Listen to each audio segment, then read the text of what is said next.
The universe operates on principles that Starfleet has spent 2 centuries cataloging: physics, warp mechanics, the fundamental constants that hold reality together like stitching in a garment. But on Stardate 47634.2, the USS Enterprise D encountered something that no sensor array, no scientific database, no Vulcan epistemological framework had ever prepared them for. It began as an anomaly.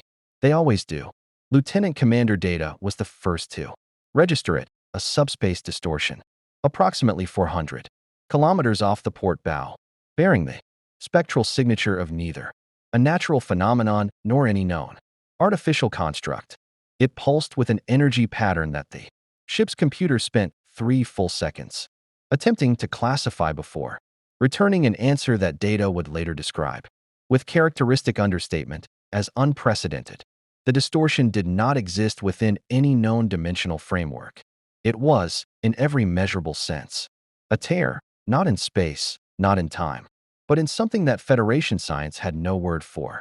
On the bridge of the Enterprise, Captain Jean-Luc Picard rose slowly from his command chair, hands clasped behind his back, dark eyes fixed on the view screen where the anomaly shimmered like a wound in the fabric of existence. It rippled with light that was simultaneously every color and none, not unlike the Nexus in its visual chaos, but fundamentally different in character. This did not feel like energy. It felt, inexplicably, like intention. "Report," Picard said, his voice the steady instrument of a man who had faced the Borg, Hugh, and the collapse of his own sense of reality, and had learned that composure was not a luxury, but a tool. "Subspace rupture of unknown origin," Data reported from Ops, fingers moving across his console in precise bursts. "It does not correspond to any previously cataloged phenomenon. Energy output is irregular. I am detecting what appears to be a biological component woven into the spatial distortion itself. Captain, there are life signs inside the anomaly." Worf straightened at the tactical station, broad shoulders squaring instinctively. "How many?" "3, Data said, though the readings are fluctuating in ways that suggest either extreme physical distress or sensor interference on a level I cannot account for." Counselor Deanna Troi turned from the view screen, her dark eyes troubled in a way that went beyond professional concern. She pressed 2 fingers lightly to her temple, an unconscious gesture she made when something emotional struck her unexpectedly hard. "Captain," she said quietly, "I'm sensing something. 3 distinct presences. The emotional depth is—" She paused, searching for language adequate to the sensation. "I've never felt anything like it. One of them is burning, not with pain, with grief. Another feels like water moving fast over stone, young but ancient somehow. And the third—" She shook her head. "The third feels like a senator and a soldier and a mother all at once." Picard held her gaze for a moment, then turned back to the view screen. "Hail them." "No response to any communication frequency," Data reported. "Universal Translator is detecting no recognizable language pattern. Whatever linguistic framework they operate within, it is entirely outside our database." "Shields?" Picard asked. "Holding," Worf confirmed. "Though I recommend we raise them to full, Captain. We do not know what is in that anomaly. We know there are 3 living beings in distress," Picard replied.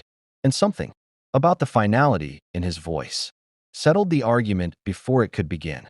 "Transporter room, can we lock on?" Chief O'Brien's voice crackled through the comm. "Barely, sir. The energy interference is playing havoc with the pattern buffers. But if they move any closer to the edge of the distortion, I think I can get them." The anomaly answered the question before anyone else could, with a sound that the ship's external audio sensors would later describe as something between a thunderclap and a chord struck on an instrument. With no name, the tear in space exhaled, and 3 figures tumbled through into the cold vacuum of the Federation universe. The transporter caught them less than 2 seconds before they would have died. They materialized on transporter Pad 2 in a shimmer of blue-white light, and the security team that Worf had dispatched with admirable speed arrived to find 3 people in clothing unlike anything in the Federation's considerable cultural archive.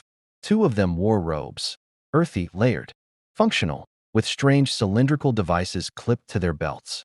The third was a woman in senatorial white that was somehow still pristine despite whatever catastrophe had just expelled her across dimensional boundaries. All three were conscious, which was, O'Brien would later say, something of a miracle given what the pattern buffers had reported during transit.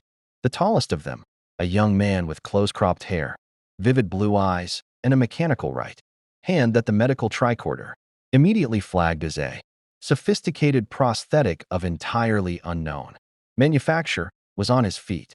Before the transporter shimmer had fully dissipated, his hand went to the cylindrical device at his belt. With a speed that made two of the security officers step back involuntarily. Anakin, the girl beside him, young, perhaps 16, with a striking appearance marked by blue-white facial markings and a pair of small, curved horns at her brow, put a hand on his arm. Her voice was low and firm with the kind of quiet authority that doesn't come from age but from trust. Wait. He waited, but his hand did not move from the device. The woman in white straightened to her full height, looked at the security team with dark, intelligent eyes that cataloged and assessed in a single sweep, and said something in a language the universal translator was already beginning to fracture and reconstruct, syllable by syllable. After a moment, it offered a rough approximation. We mean no harm. Where are we? Dr. Beverly Crusher pushed through the security team with her medical tricorder already open, professional urgency overriding protocol. She scanned the young man first, the one the girl had called Anakin, and went very still at what the readout showed her. She would say nothing about it until she reached Picard's ready room 20 minutes later, where she placed the tricorder on his desk and let him read the results himself.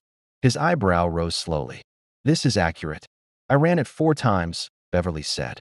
The readout showed that all 3 visitors were biologically human, or very nearly, but threaded through their cellular structure, concentrated in what appeared to be microscopic symbiotic organisms, distributed throughout their bloodstream, was an energy signature the computer had spent for minutes failing to classify before settling on the closest analog it could find. Low-level psionic field, self-generating, origin, unknown, consistent with no known species. The Force had arrived in the Enterprise DS universe. It was quieter here, thinner, like a song heard through stone walls. But it was unmistakably present. If you want to see more characters enter the Star Trek universe, hit that subscribe button and drop the name of a character you'd want to see in the comments below. Live long and prosper. Sickbay on the Enterprise D was designed to be calming, soft lighting, clean surfaces, the quiet efficiency of a place where science and compassion operated in practiced harmony. It was, Ahsoka decided within approximately 4 minutes of being escorted there. Nothing like the Jedi Temple's medical ward. There were no healing tents, no back-to-tanks, no hushed Padawans moving between cots. There were beds that adjusted themselves, instruments that hummed with purpose, and a doctor who moved with the particular, focused energy of someone who genuinely believed she could fix anything, if given enough information. Ahsoka respected that immediately. She sat on one of the biobed surfaces and allowed Dr. Crusher to scan her without complaint, watching everything, the crew members, who passed the transparisteel partition with poorly concealed curiosity, the security officer stationed at the door who was trying to look casual and failing, the readout screens above, her head displaying biological data in a script she couldn't read but whose patterns she was already beginning to map. The Force was strange here. Back home it had been a constant presence, a river she swam in without thinking. Here it felt like trying to find a river in country that had never known rain, not gone, but distant, effortful. She could still feel Anakin's emotional signature from across the room, which told her 2 things. That the Force connection between them was strong enough to survive whatever dimensional catastrophe had brought them here, and that he was currently radiating the specific frequency of anger that preceded very poor decisions. Padmé was seated beside him, speaking quietly and holding his real hand, the left one, flesh and warm, between both of hers. Ahsoka couldn't hear the words, but she could read the shape of the conversation in the tilt of Padmé's head and the gradual slowing of Anakin's breathing. Padmé had a gift for that, for finding the lever that would move him without breaking him.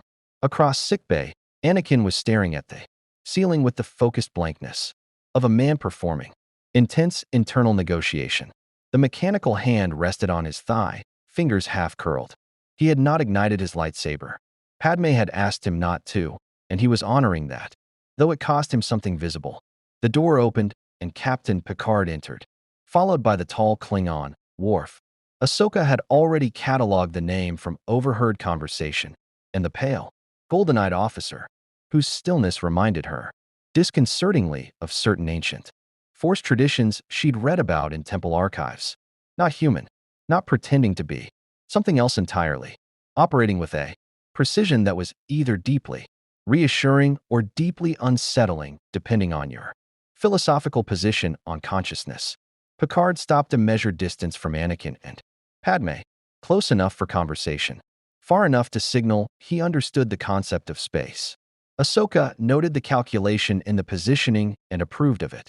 "I am Captain Jean-Luc Picard of the USS Enterprise," he said, and the device on his chest, the universal translator, Ahsoka had determined, built into what appeared to be a rank insignia, rendered his words in something approximating basic, though with odd gaps and approximations that occasionally produced fascinating mistranslations. "You are aboard a vessel of the United Federation of Planets. You are not prisoners. You are guests. Though I understand that distinction may feel academic given the circumstances." Padmé straightened. Something in her expression shifted in a way that Ahsoka had observed before, the subtle repositioning of a trained political mind moving from personal distress to professional engagement. "Thank you, Captain," she said, and her own translator approximation was already noticeably smoother than it had been 20 minutes ago. She was listening actively, calibrating. "I am Padmé Amidala, Senator of the Galactic Republic. This is Anakin Skywalker, Jedi Knight, and Ahsoka Tano, his Padawan. We were caught in an energy event during a military engagement, and..." She paused. "We appear to have traveled a very great distance." A considerable understatement, Picard said, and there was something in his tone, not unkindness, but the particular dry weight of a man who had decided that honesty was more respectful than comfort. "Our preliminary analysis suggests you did not travel through space in any conventional sense. The subspace distortion that delivered you here bears no relationship to any warp phenomenon in our database. We believe you may have crossed a dimensional boundary." Anakin's eyes moved from the ceiling to Picard's face. "A dimensional boundary," he repeated. His voice was even, which Ahsoka had learned to distrust more than anger. Evenness in Anakin usually meant the emotion had gone underground rather than dispersed. "Meaning we're not in our galaxy. Meaning," Data said from beside Picard, with the careful precision of someone delivering difficult information to potentially volatile recipients, "that you may not be in your universe. The physical constants of the space you arrive from appear, based on limited analysis of the anomaly's residual signature, to differ from our own in measurable ways. The implications, Data," Picard's voice was quiet but sufficient, "are significant," Data concluded, undeterred but subdued. The silence that followed had weight to it. Ahsoka watched it land on Anakin, watched his jaw tighten and his mechanical fingers curl slowly into a fist against his thigh, and she reached through what remained of her force, connection, and pushed something calm in his direction. Not suppression, just presence. "I'm here. We're here. We handle this like Jedi." She felt him receive it. She felt him, fractionally, choose it. "Can you get us back?" Padmé asked. Her voice did not shake. Ahsoka had long suspected that. Padmé Amidala was simply incapable of allowing her voice to shake in front of strangers, regardless of what was happening beneath the surface. "We do not know," Picard said. He did not apologize for the answer, which Ahsoka respected more than reassurance would have earned. "The anomaly collapsed within seconds of your transit. We are currently analyzing the residual data. I will not offer you false hope, Senator, but I will tell you that this ship and this crew have returned from places that science said were unreachable. We will try." Worf stepped forward then, and his attention was fixed on Anakin with the directness of a predator, assessing something that might be either prey or rival. "The weapons at your belts," he said. "What are they?" Anakin looked at him for the first time, really looked, measuring something. Then, slowly and with the deliberate control of someone who understood that the gesture would be watched and interpreted. He unclipped his lightsaber and held it horizontally on his open palm. Not offered, displayed. It's called a lightsaber, he said. It's a blade made of focused energy. It's also the only thing in this room that isn't going anywhere. Worf's eyes moved from the device to Anakin's face. A beat passed between them, not hostile exactly, but not soft either. The specific frequency of two warriors taking each other's measure across a cultural gap wide enough to fall into. Acceptable, Worf said finally, which from a Klingon. Ahsoka was beginning to understand. Function roughly as I respect you enough not to try to take it. Picard turned to Deanna Troi, who had been standing quietly at the periphery of the conversation, with an expression that Ahsoka recognized. The look of someone hearing music that no one else in the room can detect. Counselor, they're telling the truth, Troi said simply. All of it. Every word. Picard nodded once, and Ahsoka watched something shift in the captain's bearing, a decision visibly made, a policy adopted. He would extend trust. Measured, provisional, real trust. Then let us find you quarters, he said, and begin the conversation properly.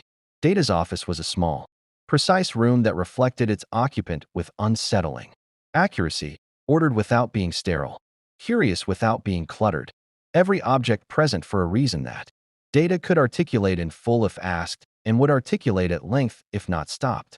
He had arranged 3 chairs across from his desk with geometric exactness and offered refreshment from the replicator, which had produced something approximating Coruscant spice tea based on Ahsoka's halting description, and something so far from Naboo wine that Padmé had taken one polite sip and set it down permanently. The session had begun as a debrief. It had evolved, within approximately 11 minutes, into something closer to a philosophical collision. The Force, Data said for the 4th time, as though repetition might eventually produce a sensor reading that satisfied him. He had his tricorder open on the desk between them, its display cycling through biological analyses that kept returning the same confounding results. You describe it as an energy field generated by living organisms, permeating all life, binding the galaxy together. He paused. And yet our sensors detect no such field in this universe. You detect something, Ahsoka said. She was seated across from him with her elbows on her knees, leaning forward in the way she did when a problem genuinely interested her rather than merely required her attention. Your doctor's scans showed it in our cells. The microscopic organisms, yes. What we would classify as symbiotic. Microorganisms generating a low-level bioelectric field of unusual coherence. However, Data tilted his head in that particular way that Ahsoka had already begun to recognize as his equivalent of a frown. The field they generate exists within your bodies. We detect no external manifestation, no ambient presence in the surrounding environment. Whatever the force is in your universe, it does not appear to exist independently here. It exists, Anakin said from the chair beside Ahsoka. He had been quieter than usual since they'd left sickbay, a focused quiet, the kind he got when he was working something through rather than suppressing it. It's just thin, like the atmosphere at high altitude. You can still breathe. You just have to work harder. Data considered this with the genuine intellectual engagement that Ahsoka was finding unexpectedly refreshing. He did not dismiss it. He did not condescend. He simply processed it with the same rigorous openness he appeared to apply to everything, which was, she suspected, either a remarkable philosophical discipline or an absence of the ego that made dismissal feel necessary. She hadn't determined which yet. Can you demonstrate? He asked. Anakin glanced at Ahsoka. She gave him a small nod. He reached out with his left hand, palm up, and after a moment that was slightly longer than it would have been at home, Ahsoka noted the effort visible in the subtle tightening around his eyes. Data's tricorder lifted from the desk and drifted, in a slow arc to hover, approximately 40 centimeters above the surface. The silence in the room changed quality. Data watched the tricorder with an expression that Ahsoka had no framework to interpret. His face did not emote in standard ways, but something shifted behind his golden eyes that she tentatively classified as wonder. He looked at Anakin, then at the tricorder, then reached out and slowly passed his hand beneath it. verifying the absence of any physical support mechanism. Telekinesis, he said. Not a question. An arrival. We call it moving things with the Force, Ahsoka offered. The distinction may be semantic, Data said. Or it may be profound. I do not yet know which. He looked at Padmé. You do not share this ability. No, Padmé said. She had been observing the exchange. With the careful attention of someone mapping terrain. I'm not force-sensitive. I'm here because the energy event caught all three of us simultaneously. Whatever pulled them through, pulled me with them. Fortunate, Data said. And there was something in the word that wasn't quite sarcasm but occupied the adjacent territory. Padmé's mouth curved slightly. That remains to be determined. 3 decks above, in the ship's main engineering bay, a different kind of collision was taking place. Geordi LaForge had not intended to give Anakin Skywalker a tour of the Enterprise DS warp core. It had happened the way many things happened aboard a starship, through a sequence of small decisions that each seemed reasonable in isolation, and whose combined destination only became clear in retrospect. Anakin had asked, with what appeared to be purely technical curiosity, how the ship achieved faster-than-light travel. Geordi had explained the basic principles of warp drive. Anakin had asked a follow-up question that was either extremely sophisticated or extremely lucky. Geordi had answered it. Anakin had asked another. And now they were standing on the upper engineering deck looking down at the pulsing blue column of the matter-antimatter reaction chamber. And Geordi was reconsidering several assumptions he'd held about what it meant to encounter a mechanical genius. The dilithium crystal mediates the reaction, Geordi said, gesturing at the chamber housing. Without it, the matter and antimatter annihilate each other catastrophically. The crystal essentially regulates the rate of annihilation and converts the energy into a usable form. What's the failure mode if the crystal fractures? Anakin asked. Warp core breach. Catastrophic antimatter explosion. We'd have maybe 4 minutes to evacuate. Anakin nodded slowly, studying the chamber with the focused attention of a man performing calculations. Your containment field, it's electromagnetic? Primarily, yeah. Why? Because the housing on the secondary plasma relay on your port manifold.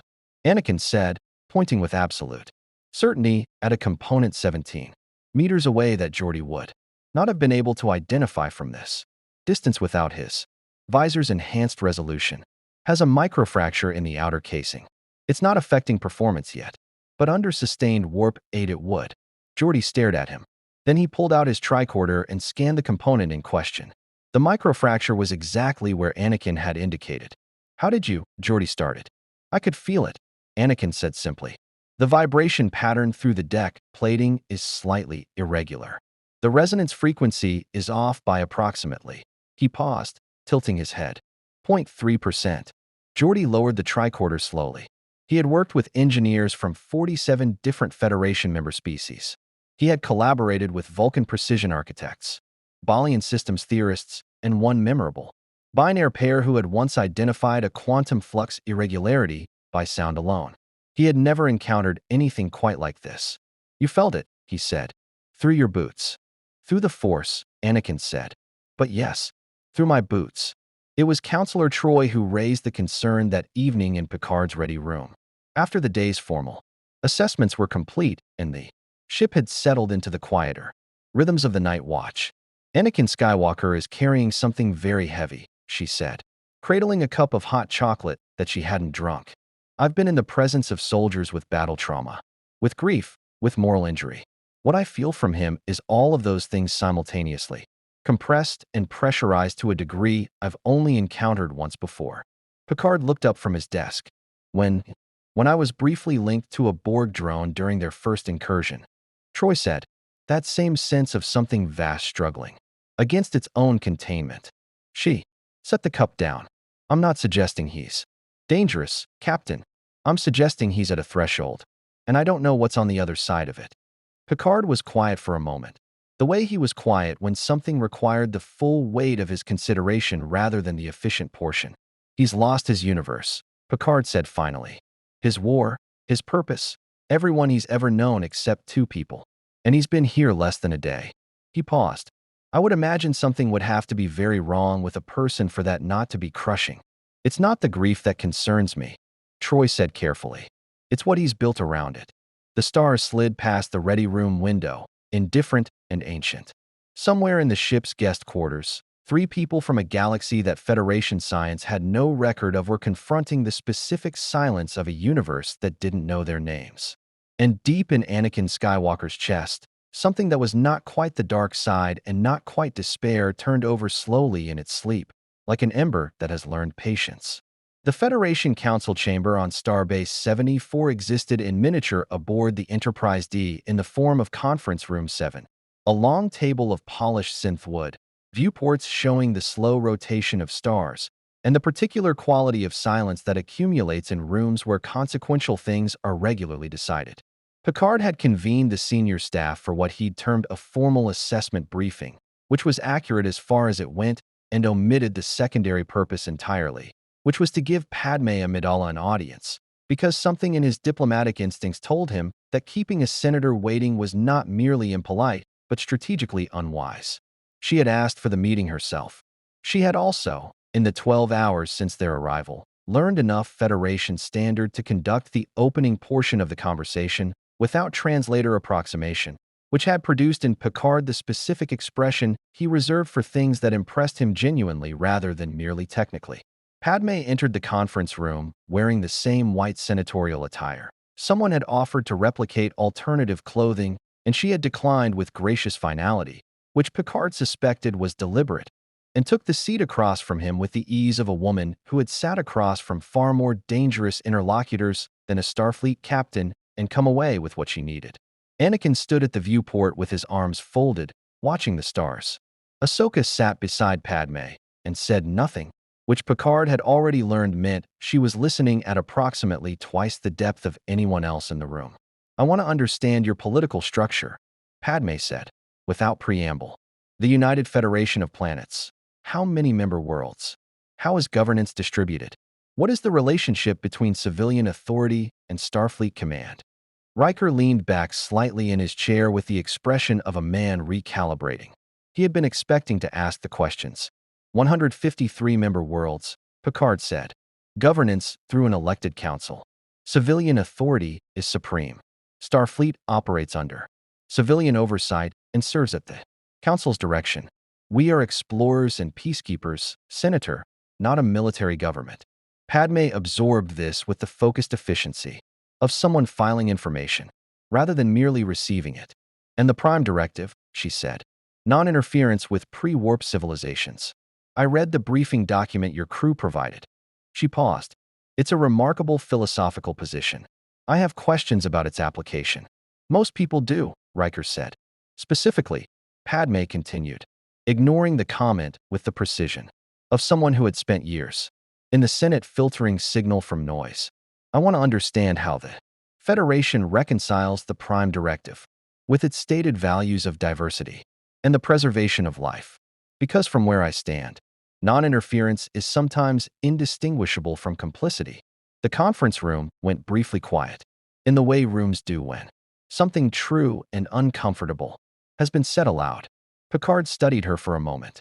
"You've been here less than a day," he said, "and you've identified the central ethical tension that has occupied Federation philosophers for 2 centuries. I've been a senator for longer than most people expect," Padmé said. "Political tensions tend to look similar regardless of which galaxy you're in." Picard's mouth curved fractionally. "Indeed." He folded his hands on the table. "The Prime Directive exists because the Federation learned, through painful experience, that intervention, however well-intentioned, frequently causes harm that far exceeds the harm it prevents.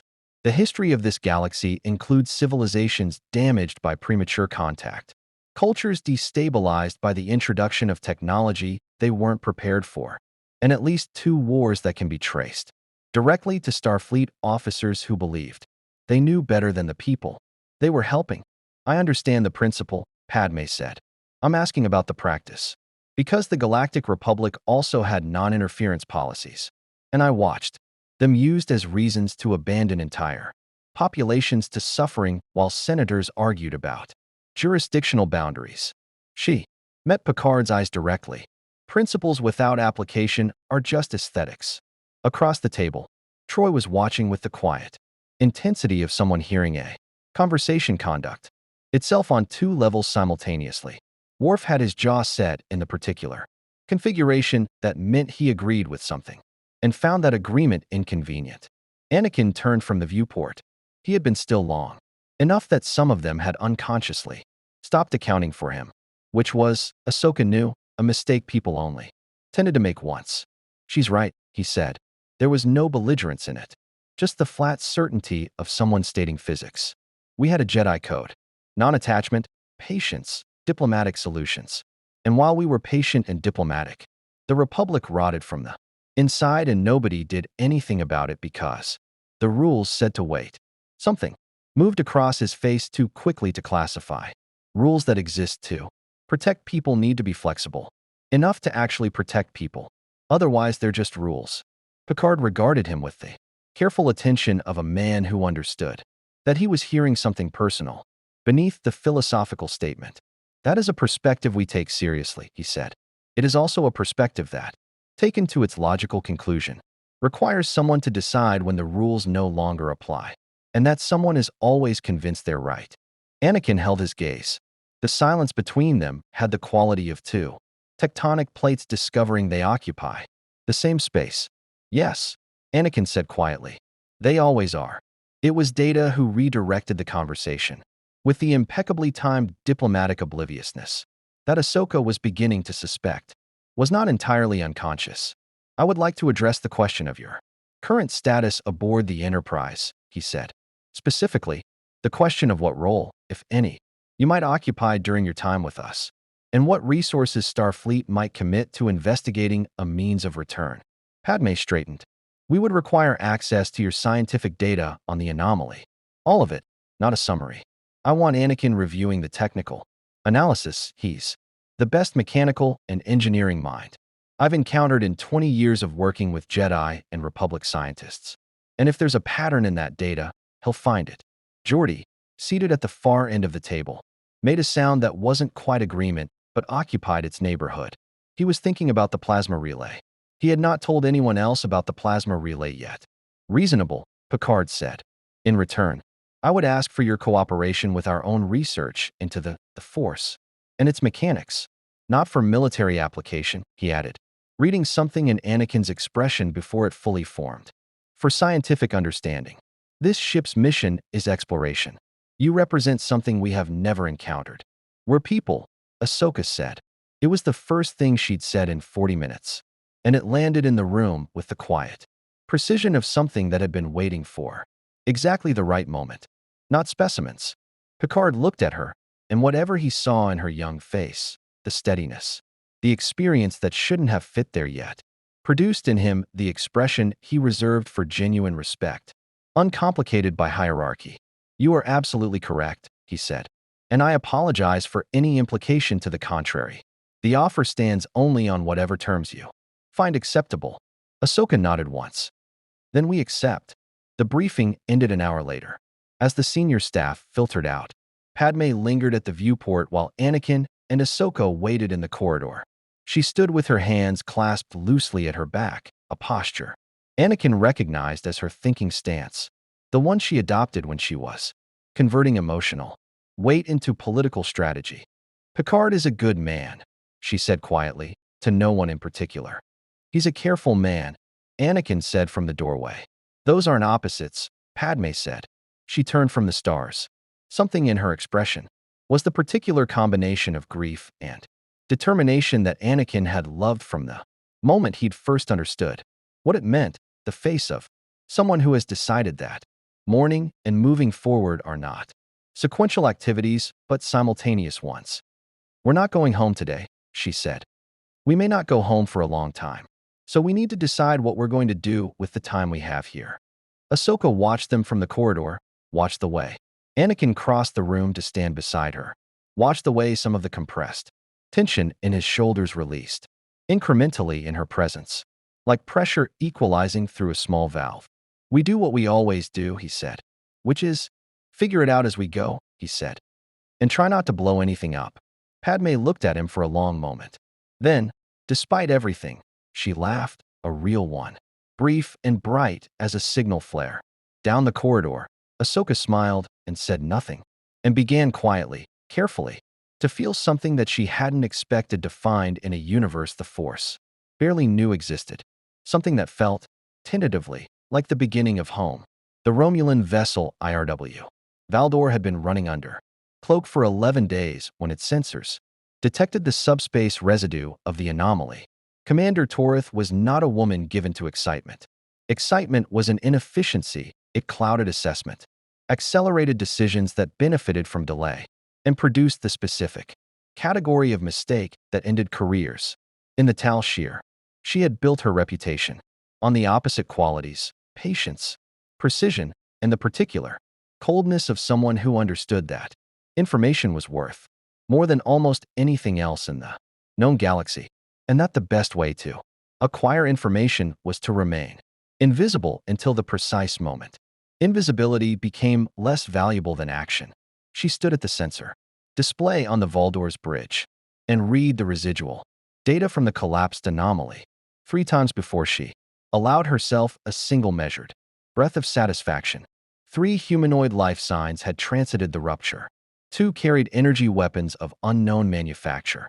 All 3 registered bioelectric signatures consistent with no species in the Romulan database, which was comprehensive enough that its gaps were themselves meaningful. Whatever these beings were, they had not originated in this galaxy, and they were currently aboard the Enterprise D, which meant that Jean-Luc Picard, a man the Tal Shiar had found irritatingly difficult to manipulate over the years, had gotten to them first. Torith turned to her intelligence officer. What do we know about the energy readings from the transit event? The anomaly's spectral signature is unlike anything in our archives, Commander. The closest analog would be a subspace fold, but the dimensional component is. He paused, choosing his words with the care that Tal Shiar officers learned early or didn't survive long enough to learn it all. Beyond our current theoretical framework. Beyond our framework, Torith repeated. Or simply beyond what we've published. The intelligence officer said nothing, which was its own answer. The weapons the newcomers carry, Torith continued.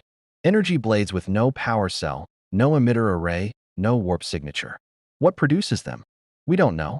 The residual energy traces suggest something biological, something generated by the beings themselves. Torith absorbed this. A weapon that was part of its wielder. A power source that existed inside a living body. The Tal Shiar had spent considerable resources over the decades attempting to develop biological weapons, organisms, engineered for specific tactical purposes. The results had been useful but limited, always constrained by the gap between biological capability and technological precision.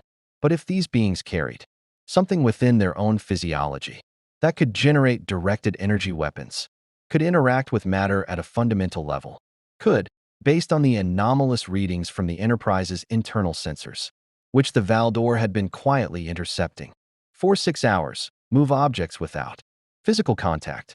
The implications assembled themselves in Torith's mind with the cold efficiency of a targeting solution. Maintain cloak, she said. Shadow the Enterprise at maximum sensor range. I want everything, their conversations, their biological scans, their research into the anomaly. And I want a profile on each of the 3 newcomers.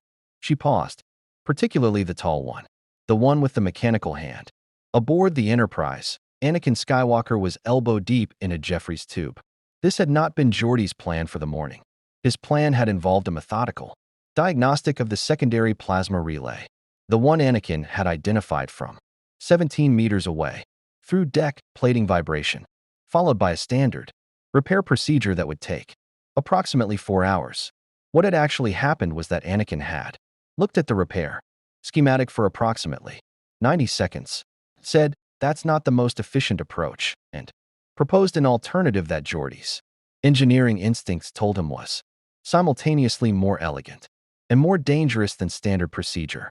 They had argued about it for 20 minutes in the specific dialect of 2 engineers who respect each other enough to disagree properly. Then they had done it Anakin's way, because Geordi's instincts also told him that Anakin's approach would work and work better. And engineering instincts were the kind of thing that accumulated 2 decades of credibility for a reason. Now Anakin was inside the access conduit making modifications to the plasma relay housing with tools that were half Starfleet standard issue and half improvised from components he'd identified in engineering, stores and repurposed with a facility that made Geordi simultaneously impressed and slightly nervous. "How are you doing that without a calibration sensor?" Geordi called into the conduit. "I can feel the field variance." Anakin's voice came back, slightly muffled. "When it's aligned correctly, it'll feel different. More settled. Feel it," Geordi said, mostly to himself. "You use your visor to see things human eyes can't," Anakin said. "I use the Force to sense things sensors can't. Different tools." Geordi considered this. It was not, he decided, an entirely unreasonable comparison. From the main engineering floor below, several crew members had manufactured reasons to be in the vicinity, the presence of a being who could sense microfractures through deck plating and repair. Plasma relays by touch had generated the specific quality of fascinated attention that engineering crews reserved for things that redefined what they thought was possible. Lieutenant Barclay had positioned himself near a console with a pad he was conspicuously not reading, watching Anakin's work with the expression of a man experiencing a minor theological event. "He reminds me of someone," Geordi said quietly to Chief O'Brien, who had wandered down from the transporter room on a pretext. So thin it was nearly transparent. "Who?" "I don't know," Geordi admitted. "Someone I haven't met yet." In holodeck 2, Ahsoka was losing a sparring match with Worf, which was, she would freely acknowledge, largely her own fault for agreeing to his choice of parameters. She had expected a standard training program. What she'd gotten was a Klingon calisthenics simulation at its most demanding setting, a holographic environment, populated with opponents who fought with the specific philosophy that pain was information and stopping was failure. She had been at it for 40 minutes and was beginning to develop a genuine appreciation for the Klingon approach to physical conditioning, which prioritized the development of the specific kind of endurance that came from refusing to quit, past the point where quitting seemed entirely reasonable. Worf was not participating in the simulation. He was observing from the edge of the program, arms folded, watching with the evaluative attention of a warrior assessing a colleague, rather than an adversary. This distinction had become clear to Ahsoka around the 15-minute mark, which was approximately when she'd understood that his choice of parameters was not an attempt to overwhelm her, but an act of respect. He had set it to the level he believed she could handle, which was higher than most people would have assumed.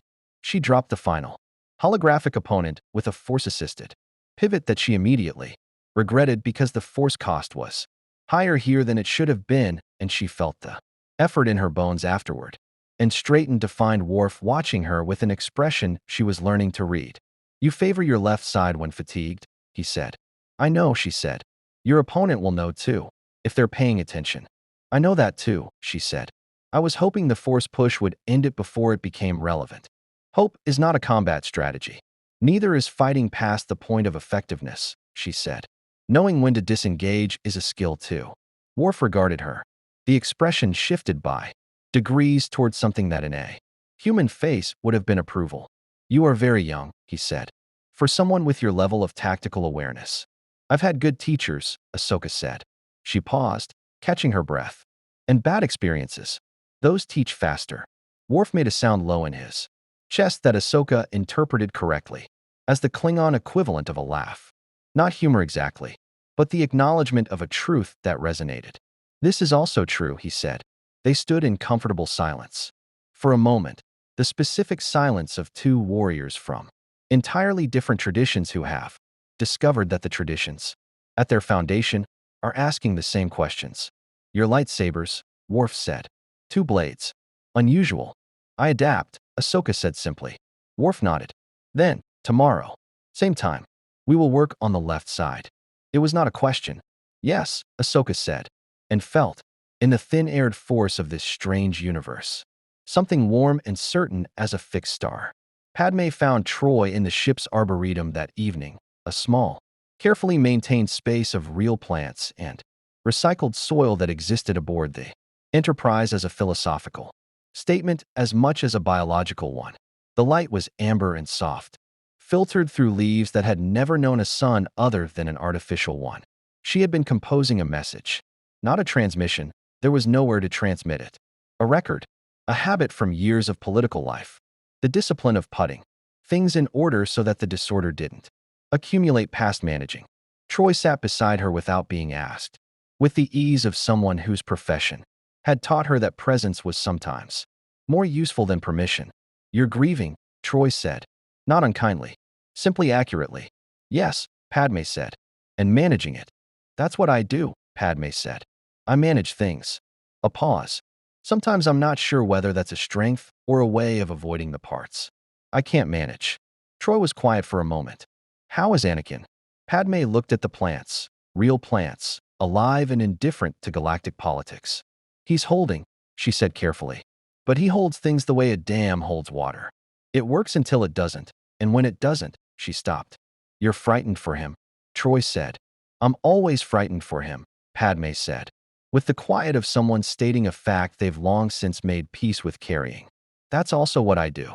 In the Arboretum's amber light, far from every star she'd ever named, Padmé Amidala sat with her grief, and her discipline and the careful architecture of a life being reconstructed from materials she hadn't chosen, and allowed herself, for exactly 3 minutes, to simply be lost. Then she straightened, smoothed her white skirts, picked up her pad, and began, as she always had, to plan. 11 decks above the Arboretum and 47 light-years away. The IRW Valdor adjusted its course to match the Enterprise D exactly, and Commander Torith studied the intercepted bioscan of a tall, young man with a mechanical hand and eyes the color of deep space, and began to plan as well. 3 weeks aboard the Enterprise D produced changes that none of them had planned for, which was, Ahsoka reflected, watching the stars scroll past the viewport of the quarters she'd been assigned on Deck 8, perhaps the most honest thing that could be said about change in general. It rarely arrived according to schedule. It accumulated in the gaps between decisions, in the small daily negotiations of living alongside people who were entirely unlike you and finding, incrementally, that they weren't.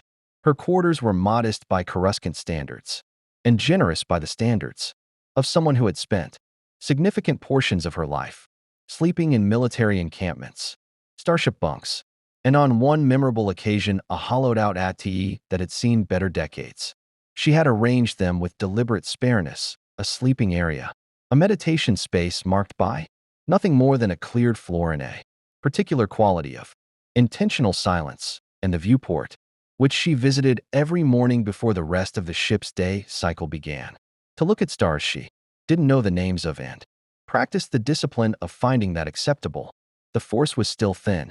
It had not thickened in 3 weeks the way she had quietly hoped it might. The way lungs sometimes adjusted to altitude. It remained what it had been from the first moment. A whisper where she was accustomed to a voice. A suggestion where she expected certainty. She had adapted.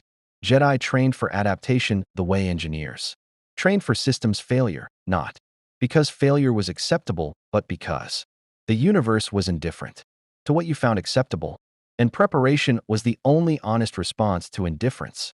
What she had not adapted to, and was not sure she wanted to, was the way the Enterprise crew had begun to fold them into the life of the ship. It had happened without announcement or ceremony, which was perhaps why it had happened at all.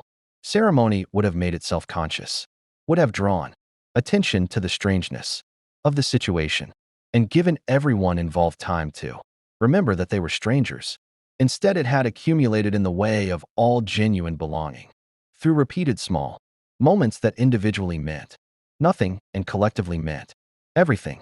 Geordi had given Anakin an engineering assignment on the 4th day, not busy work, a genuine diagnostic problem with the ship's port nacelle intermix ratio that had been producing a recurring variance that the standard diagnostic protocols kept flagging and failing to resolve. He had handed Anakin the technical file with the specific casualness of someone offering a colleague a problem rather than managing a guest, and Anakin had taken it with the specific alertness of someone who had been waiting for exactly this kind of invitation without knowing he was waiting. He had resolved it in 6 hours. The solution had involved a recalibration approach that was not in any Starfleet engineering manual because it required sensing the intermix field directly rather than measuring it instrumentally, which was not a technique available to engineers who lacked the force. Geordi had documented it anyway, in a personal log entry rather than an official report, because he wasn't sure how to explain the methodology to Starfleet engineering without the explanation, raising questions he didn't have answers to yet. After that, Anakin had simply appeared in engineering each morning, and Geordi had simply begun accounting for him in the day's work plan. And neither of them had discussed the arrangement, because discussing it would have made it an arrangement rather than what it actually was, which was two people who spoke the same technical language, finding each other in a universe that had provided them very few native speakers. Anakin was, Geordi had concluded, the most mechanically intuitive being he had ever encountered. Not the most educated, his theoretical framework was entirely different from Starfleet engineering doctrine and had significant gaps where Federation physics concepts had no equivalent in Republic technology, but intuition of that quality was rarer than education and considerably harder to develop artificially. It was the kind of thing that came from growing up inside machines, from learning to feel systems rather than merely understand them. Geordi recognized it because he had a version of it himself. The visor had rewired his relationship with visible light into something that was as much sensory as analytical, and recognition of that quality in another person produced the specific warmth of feeling less singular. He hadn't told Anakin any of this. He didn't need to. Anakin already knew, the way people who share a rare capacity always know, with the quiet certainty of mutual recognition that needs no articulation. Worf and Ahsoka sparred every morning at 0600. It had begun as evaluation and evolved into something that neither of them would have called friendship, because both of them approached that word with the caution of people who had lost enough friends to understand its weight. What it was instead was a daily appointment, kept with the reliability of something that mattered, too. Warriors from entirely different traditions finding, through the specific honesty of physical contest, a common language more precise than words. Worf had abandoned the holodeck simulation parameters after the first week. They trained in real space now, on the holodeck's bare grid, using whatever was available: Ahsoka's lightsabers, Worf's bat'leth, hand-to-hand combinations that drew from both traditions simultaneously. Worf had learned to respect the range advantage of a lightsaber and the unpredictability of force-assisted movement. Ahsoka had learned that a Klingon warrior's combat philosophy was not merely aggressive but intentional, that what looked like fury was in fact a highly disciplined channeling of controlled intensity, which was something she recognized from Anakin's fighting style and had always struggled to articulate until she saw it operating in someone who'd been trained to it from childhood. She had corrected the left side tendency by the end of the second week. Worf had noticed immediately and said nothing, which she understood was his version of acknowledgement. On the morning of day 19, Worf had arrived at the holodeck carrying a second bat'leth. He had held it out to her without explanation. She had taken it, felt the weight and balance with the force-augmented sensitivity that served her in place of the more robust connection she'd had at home, and adjusted her grip until it felt right. They had sparred for 90 minutes with matched weapons, and when it was over, Worf had taken the bat'leth back without ceremony, and she understood she would find it in her quarters that evening, which she did. She had hung it on the wall beside the viewport, below the stars she didn't know the names of, above the meditation space she was learning to use in a universe where the Force arrived at a whisper rather than a shout. It looked, she thought, like the beginning of a home. Padmé's integration had taken a different shape, as Padmé's approach to most things took a different shape from everyone else's, not because she was contrary but because she processed environments politically before she processed them personally, which meant she had mapped the Enterprise's social and power structures before she had fully unpacked what it meant to live inside them. She had spent the first week in observation, formal meetings, informal conversations, the particular information-rich texture of mealtimes, in the ship's lounge where people were less guarded and more themselves. She had attended 3 senior staff briefings as an observer, at Picard's invitation, and had asked exactly 2 questions in each, both precisely targeted, both revealing that she had understood not just what was said, but what was left unsaid. which was, in Picard's private estimation, the most reliable indicator of genuine political intelligence he had encountered outside of Vulcan diplomatic circles. By the second week she had begun working with Counselor Troy on a project that had started as Padmé's request for a comprehensive briefing on Federation member species relations and evolved through the natural trajectory of two politically minded women spending significant time together into a collaborative analysis of current Federation diplomatic tensions that Troy found herself referencing in her own reports to Picard. Padmé had also, quietly and without making it a declaration, begun learning Federation standard at a pace that left the ship's computer's language acquisition program struggling to keep up with her. By week 3 she was conducting most conversations without the translator, approximation still with an accent that marked her as something other, but with vocabulary and grammatical precision that reflected the same quality of focused intelligence she applied to everything. You learn an entire language in 3 weeks, Troy observed one afternoon, with the mild astonishment of someone who had watched the process and still found the result surprising. I've done it before, Padmé said. Naboo has 14 regional dialects and the political advantage of speaking someone's native tongue rather than the formal language is considerable. A pause. Also, I find that focusing on something learnable is useful when everything else feels very unlearnable. Troy studied her with the gentle precision of her profession. How are you sleeping? Well enough, Padmé said. That's not an answer. Padmé met her eyes. No, she agreed. It isn't. It was Riker who noticed the Romulan shadow first, or rather, it was Riker who processed what the long-range sensors had been suggesting for 6 days and assembled the fragments into a conclusion that made the hair on the back of his neck respond.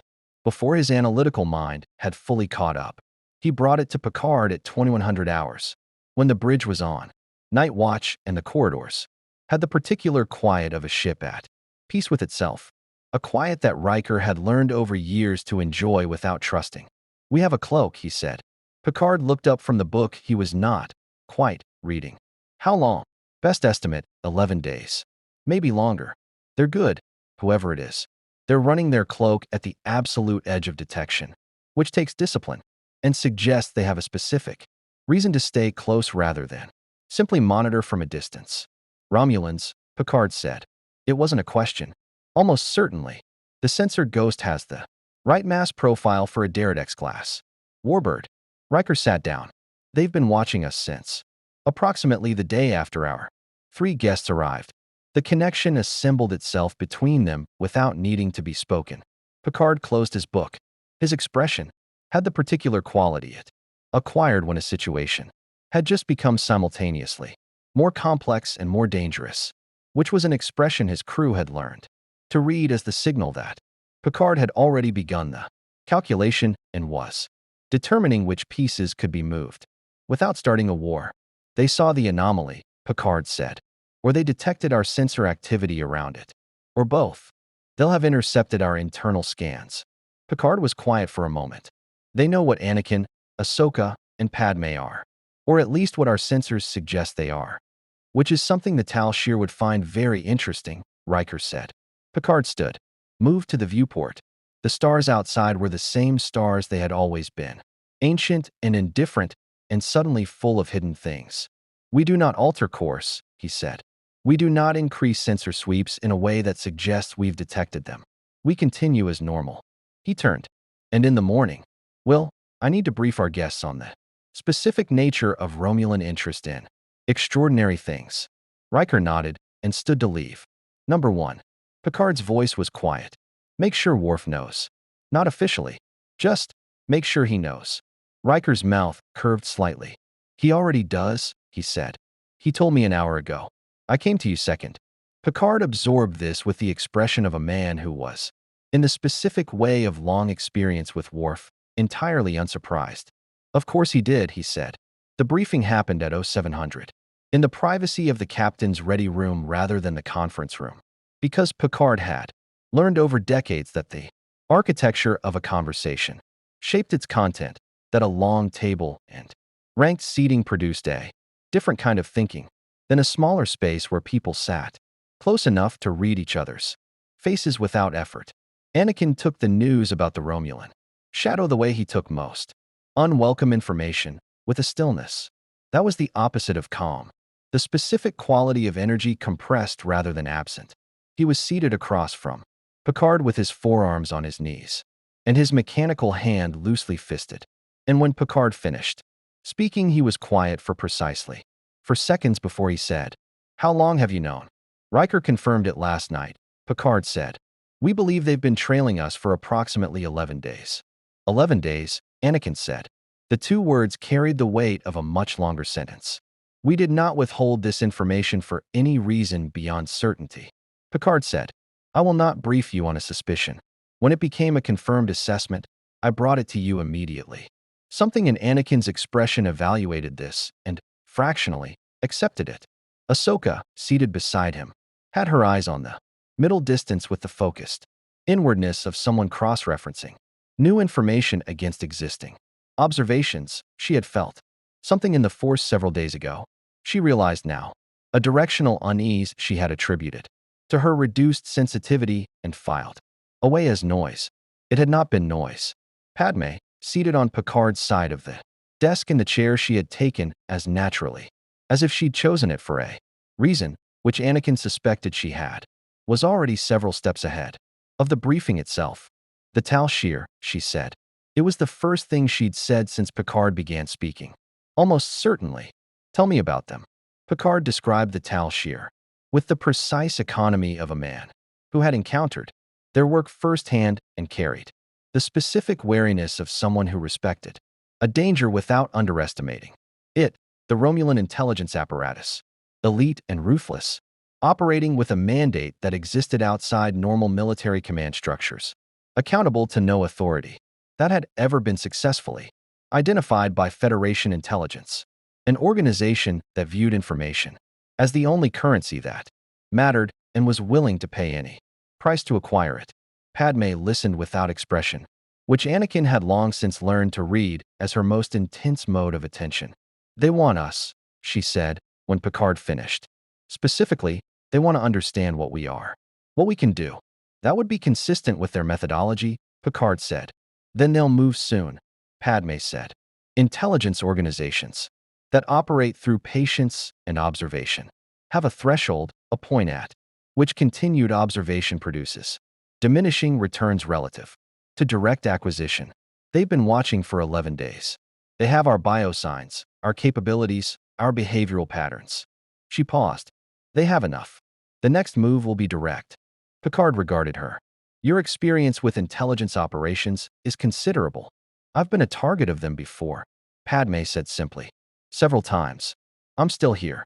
The Tal Shiar made their move 43 hours later, and they made it with an elegance that Picard would, in the privacy of his personal log, acknowledge as impressive even as he found it infuriating. They didn't attack the Enterprise. They didn't attempt an abduction in open space where Starfleet would have both tactical and diplomatic grounds for response. Instead, they waited, with the patience that was the Tal Shiar's most reliable weapon, until the Enterprise reached Starbase 47 for a scheduled resupply, and in the organized chaos of a major starbase where crew rotations and civilian traffic and supply manifests created the specific density of activity that made any single event difficult to track, they moved. Padmé had gone to the starbase civilian commerce level with Counselor Troi, a deliberate choice on her part. Troi would later reflect. That had the quality of someone who had been expecting something and had chosen her company accordingly rather than the other way around. They had been browsing the merchant stalls. Padmé had found a textile vendor whose fabrics bore a passing resemblance to Naboo weave and had stopped with the complicated expression of someone encountering an unexpected piece of home when the two men appeared. They were dressed as civilian traders. The disguise was good, genuinely good. The quality of professional work rather than improvisation. But Padmé had spent years in the Senate, which was an environment where the gap between what people presented and what they were had to be read in real time as a survival skill, and she identified them in the 3 seconds between their approach and their first words. She had time to activate her comm badge and say one word. Troy, before the Romulan neural disruptor made the question of further communication academic. The signal reached the Enterprise 14 seconds later. Anakin felt it in the Force. Before the comm badge alert sounded, a sudden absence in the direction of the star base. That hit him like a door slamming. In a quiet house. He was in engineering when it happened, and Geordi would later describe what followed as the single most alarming thing he had witnessed in 11 years of Starfleet service, which was a field that included 2 Borg encounters. Anakin simply stopped moving. For perhaps 2 seconds he stood, with his eyes unfocused and his mechanical hand flat against the console beside him, very still in the way that weather systems are still before they make a decision.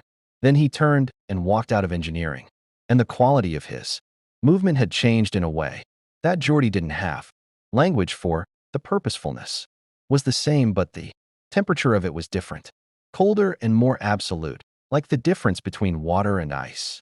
Geordi hit his comm badge. Bridge, this is Law Forge. Skywalker is heading for the transporter room, and I strongly recommend someone get ahead of him. Riker was already moving.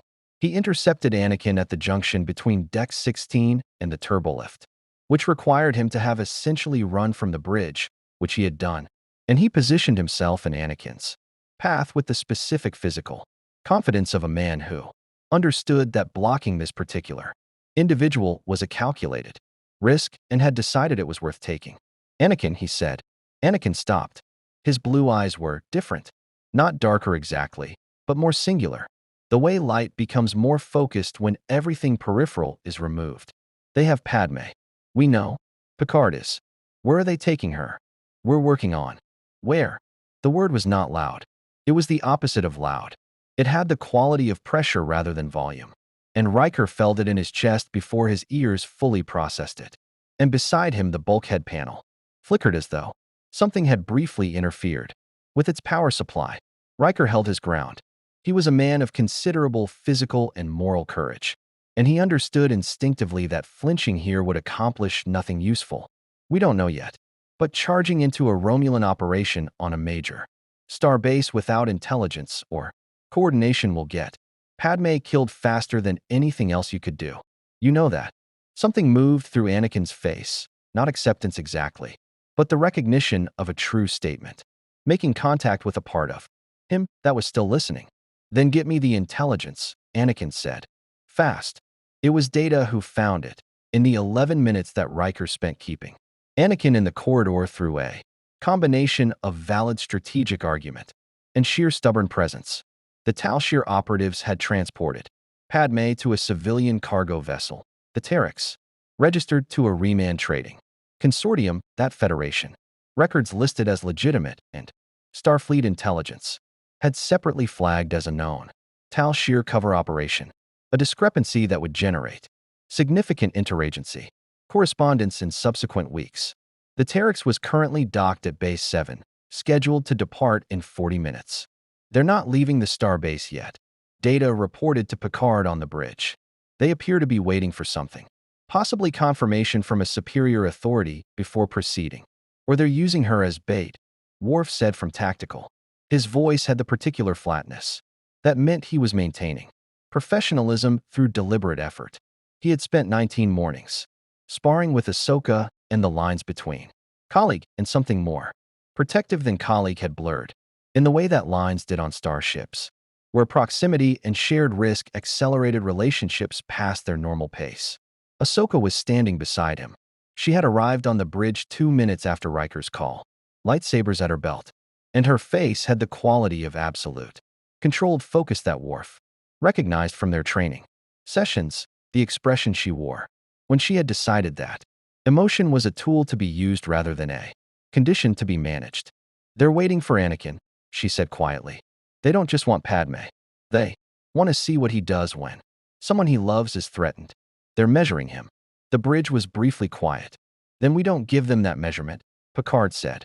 He turned to Worf. Assemble an away team. Security Protocol 7.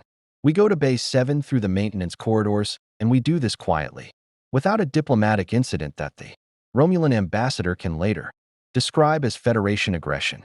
And Anakin? Riker's voice came through the calm. From the corridor where he was, conducting what he had privately begun thinking of as the most exhausting conversation of his career. Picard considered for exactly 2 seconds. He thought about what Troy had said, something vast struggling against its own containment. He thought about what he'd seen in Anakin's eyes during their prime directive discussion, the specific quality of a man who had decided that rules had a limit. He thought about what happened when that decision got made, in a crisis rather than a conference room. Bring him, Picard said. But we'll stay close. In Bay 7, aboard the Terex, Padmé sat in a cargo hold that smelled of engine coolant and Romulan ale, with her wrists bound by a restraint field and her mind moving at full speed through options that narrowed with every passing minute. A woman entered, tall, precise, with the economy of movement that Padmé associated with people who had learned long ago that efficiency was a form of power. She studied Padmé with the evaluative attention of someone doing an assessment rather than an interrogation. Senator Amidala, the woman said. The universal translator rendered her Rahansu, with the slight delay that indicated an unfamiliar language being processed in real time. I am Commander Torith. I have some questions about your companions. Padmé met her eyes. I have some questions too, she said. About your operational authority for an abduction on a Federation starbase. The legal implications are significant. Torith looked at her for a moment. Something in her expression shifted by a fraction, the specific adjustment of someone who has encountered an unexpected quality in a target and is recalibrating. You're not frightened, Torith observed. I'm always frightened, Padmé said. That's different from letting it make decisions for me. She held Torith's gaze. You've made a tactical error, Commander. You think you've acquired leverage. What you've actually done is remove the only person aboard the Enterprise who has been consistently arguing that Anakin Skywalker should respond to provocations with diplomacy rather than force. A pause. He's coming, Padmé said. And I am the only reason he won't burn this ship to the hull. In the hold. In the thin-aired force of a universe that was still learning what it contained. Padmé Amidala waited, and planned, and was not afraid, and was absolutely terrified, and held both things with the discipline of someone who had been doing exactly that for as long as she could remember. The maintenance corridors of Starbase 47 were narrow, utilitarian, and lit with the amber emergency strips that gave everything the quality of an old photograph, functional and slightly unreal. Anakin moved through them with a silence that Riker, directly behind him, found both impressive and unsettling. The kind of movement that suggested a person had spent significant time in places where noise had consequences. Worf led the away team, himself, 2 security officers, Riker and Anakin, through the maintenance access route that Data had identified as the approach least likely to trigger the Terex's external sensors. They moved in single file with the practiced quiet of people who had done this kind of work before, through corridors that smelled of recycled air and the specific metallic undertone of industrial infrastructure, past junction boxes and coolant lines and the occasional automated maintenance drone that Worf had Data disable, remotely 30 seconds ahead of their approach. Anakin had said nothing since leaving the Enterprise. This was not the silence of someone who had nothing to say. It was the silence of someone who had decided that words were currently a secondary concern, who had moved all available cognitive and emotional resource toward a single point of focus, with the completeness of a targeting system achieving lock.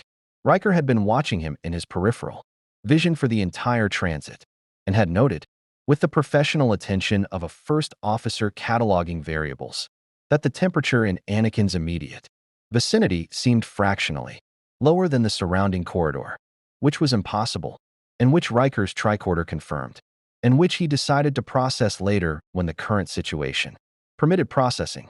30 meters, Worf said, very quietly. Bay 7 access junction. 2 Romulan biosigns inside the junction itself. For more aboard the Terex, Padmé's signal is consistent, with stasis, alive but sedated. Anakin stopped walking. Riker nearly walked into him. Sedated, Anakin said. The word was flat as a hull plate. Neural disruptor induces approximately 2 hours of unconsciousness, Worf said. Standard Tal shear field equipment. She will be unharmed. She will be awake, Anakin said. When we get there. It was not a request. It wasn't entirely clear what it was. In the taxonomy of human communication, not a threat, not a promise, closer to a statement of physics. A declaration that a particular outcome was going to occur regardless of what the universe thought about it.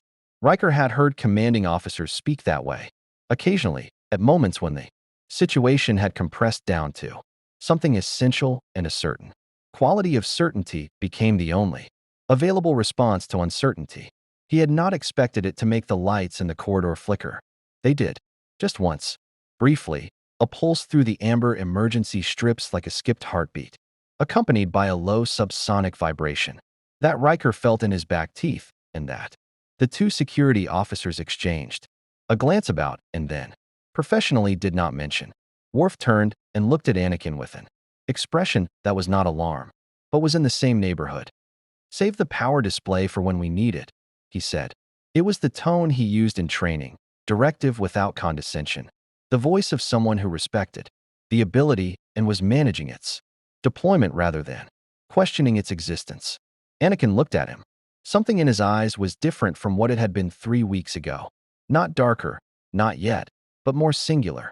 The peripheral warmth burned away by the specific heat of crisis, leaving only the essential core visible. He breathed. Once, deliberately. Right, he said, and the lights steadied. The two Romulan operatives at the Bay Junction went down before they knew anyone was there. Worf moved with a speed that belied his size, and the security officers were half a step behind him, and the entire engagement took 11 seconds and produced no sound, beyond two controlled impacts and the soft hiss of a hypospray delivering sedative. Anakin was already past them, at the Terex's cargo bay access hatch, with his hand pressed flat against the surface. His eyes were closed. What is he doing? One of the security officers whispered to Riker. Feeling the ship, Riker said, which was simultaneously the most accurate and least satisfying answer available. Anakin opened his eyes. For inside, he confirmed, matching Worf's sensor count. 2 near the entrance. 1 in the corridor junction, 20 meters in. 1 with Padmé. He paused. The one with Padmé is a woman. She's calm. Professionally calm. The dangerous kind. Torith, Worf said. He had seen her designation in the intelligence intercept. Recognized the name from Starfleet's Tal Shear files. Commander. She is not someone who will negotiate under pressure. She will view any threat as escalation and respond accordingly. Then we don't threaten, Riker said. We extract. He looked at Anakin. Can you? Yes, Anakin said, before Riker finished the question. Riker decided not to ask what exactly he was agreeing to and trusted that the answer was something they could work with. The cargo bay hatch opened from the inside.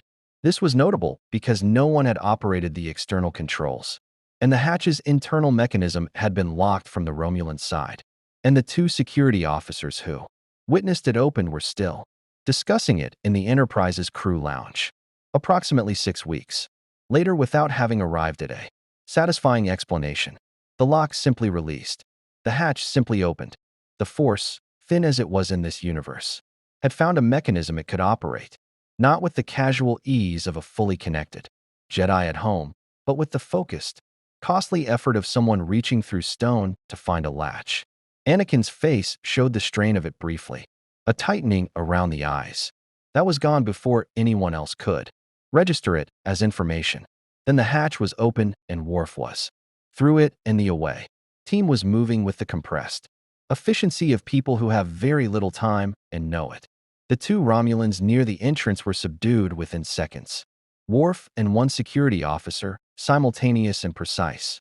The kind of coordination that came from years of running exactly this type of operation in exactly this type of space. The third operative at the corridor junction heard them coming. He was better trained than the others, and he had time to reach for his disruptor before Ahsoka's lightsaber, because Ahsoka had come through the hatch last and no one had explicitly told her not to, and Riker had decided, approximately 4 seconds into the operation, that telling her not to would have been both ethically questionable and tactically unwise. Passed within 3 centimeters of his weapon hand and made the question of disruptors entirely academic. He dropped the disruptor. He raised his hands. He was, by any reasonable assessment, a professional, and professionals recognized when a situation had resolved against them. Ahead, through the final cargo bay door, Padmé's biosign pulsed steadily on Riker's tricorder, and Torith's showed no change whatsoever. Still calm, still professional, still exactly where she had been when they entered. Waiting. Anakin opened the cargo bay door and found Torith standing in the center of the space with her hands clasped behind her back and Padmé, still sedated, still seated, wrists still restrained, behind her. Torith's disruptor was holstered. Her posture communicated, with deliberate clarity, that she had known they were coming, and had chosen this arrangement rather than been caught in it. She looked at Anakin with the evaluative attention of someone completing an assessment they had designed the entire operation to conduct. Impressive entry, she said. The universal translator rendered her Rahansu smoothly. The hatch mechanism will require explanation for our engineers. Release her, Anakin said. In a moment, Torith's eyes moved over him with the systematic attention of someone cataloging. I wanted to see you under pressure. The scans your Federation hosts took are thorough, but biosigns and sensor data don't capture. She gestured slightly. This, whatever this is. The restraints, Anakin said. His voice was the controlled quiet that Riker had learned in the maintenance corridor to find more alarming than volume. You're not what I expected, Torith said. She was not attempting to provoke him. Riker realized she was genuinely observing, with the focused professionalism of someone whose job was understanding things. The Federation's assessment describes something between a psionic adept and an energy manipulation specialist. Neither category is adequate. What you are is, she paused, searching for language, architectural, foundational, as though you operate at a level below. Technology. She tilted her head. That is what the Romulan Star Empire would like to understand. I'm a Jedi, Anakin said. What you'd like to understand doesn't change what I'm going to do in the next 10 seconds if those restraints don't come off. Torith studied him for a moment longer. Then she reached into her uniform and produced a small device, which she activated without drama. The restraint field around Padmé's wrists dissolved. Padmé opened her eyes. She was not, Riker noted with a combination of relief and unsurprise, disoriented. Her gaze went immediately to Anakin, confirmed something, and moved to Torith with the focused assessment of a woman who had been unconscious but not uninformed. She had heard the conversation. He realized, all of it, the sedative having worn off. Minutes earlier while she maintained the stillness of someone gathering intelligence. You got what you came for, Padmé said to Torith, rising carefully from the chair. You saw him under pressure. Torith inclined her head fractionally. It was the closest she apparently came to acknowledgement. What you didn't account for, Padmé continued, steadying herself and moving to Anakin's side without looking away from Torith, is that the observation works both ways. She paused. I've been in this room with you for 40 minutes, Commander. I know what you want, and I know the difference between what the Tal Shir sent you to do and what you personally believe the Romulan Star Empire should be doing. She held Torith's gaze. They're not the same thing, are they? The cargo bay was very quiet. Torith's expression did not change, but something behind it shifted, the specific micro-adjustment of someone whose internal state has been accurately read by an external observer, which was an experience that produced discomfort in inverse proportion to how rarely it happened. You are, Torith said finally, considerably more dangerous than your bioskin suggests. Most people are, Padmé said. Worf filed the official incident report as a Tal Shir. Provocation resolved through tactical extraction, which was accurate and omitted several details that would have required explanations he did not wish to commit to the permanent record. Riker's supplementary report noted the unauthorized participation of Ahsoka, Tano, and recorded it as asset utilization under extenuating circumstances, which was creative but defensible. Picard read both reports in his ready room and then sat quietly for a moment before opening his personal log. The Romulans have withdrawn, he dictated. Commander Torith's vessel decloaked briefly as they departed, a gesture that could be interpreted as acknowledgement, warning, or something in between. The Tal Shir will not forget what they saw today. More concerning to me is what they learned from observing Anakin Skywalker at the threshold of a crisis, and whether the conclusion they drew matches my own. He paused. The Force, in this universe, is thin. Anakin Skywalker is not. And the distance between what he is at, equilibrium, and what he becomes under. Sufficient provocation is something I have seen, today for the first time, and which I find myself thinking about with the specific quality of attention I reserve for things that require careful consideration before the next encounter. He closed the log. In the guest quarters on Deck 8, Anakin sat with his back against the bulkhead and his knees drawn up and his mechanical hand open on the floor beside him, and Padmé sat across from him with her legs folded and a cup of something warm from the replicator held in both hands. And they didn't speak for a long time, which was its own kind of conversation, the one that happened in the space beneath words, where the real things were.